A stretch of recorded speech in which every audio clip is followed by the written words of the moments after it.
దిక్కుమాలిన పనులు. కేటీఆర్ మీద ప్రభుత్వ విప్ ఆది శ్రీనివాస్ మండిపడ్డారు. వేములవాడలోని గంగమ్మ దేవాలయానికి బ్రిడ్జ్ నిర్మాణం కోసం భూమి పూజ చేసిన తర్వాత ఆయన మాట్లాడారు. కేటీఆర్ ప్రెస్ మీట్ లో ఏం మాట్లాడుతున్నారో ఆయనకే అర్థం కావడం లేదని ఆగ్రహం వ్యక్తం చేశారు.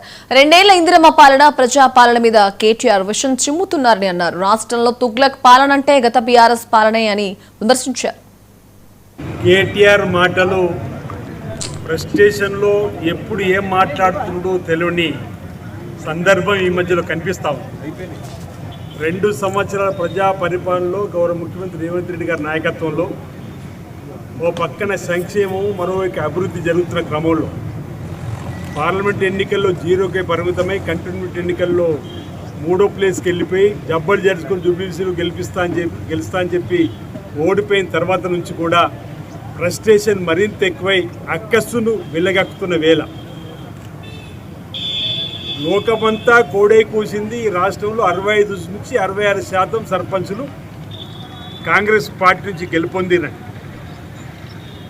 వీళ్ళు 25 నుంచి 30% కూడా గెలవని సందర్భం.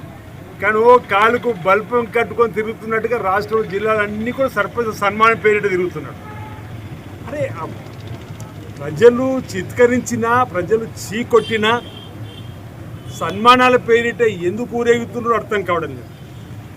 ఇందిరమ్మ పాలన పైన విషం జిమ్మేటువంటి మాటలు తప్ప అసలు తుగ్లక్ పాలన అనేది ఎప్పుడు జరిగింది అంటే మీ 10 ఏళ్లలో చెప్పి ప్రజలు అంటున్నారు. ఈరోజు రాష్ట్రాన్ని అప్పుల పాలు చేసి మీ కుటుంబం ఒకటే.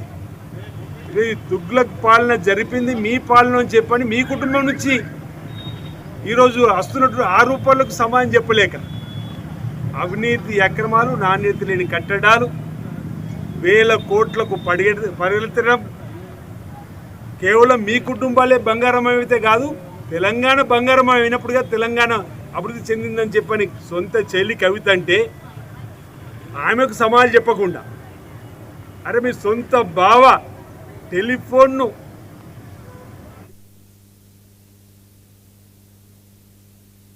పుట్ట మధు, మంత్రి తుత్తిళ్ల శ్రీధర్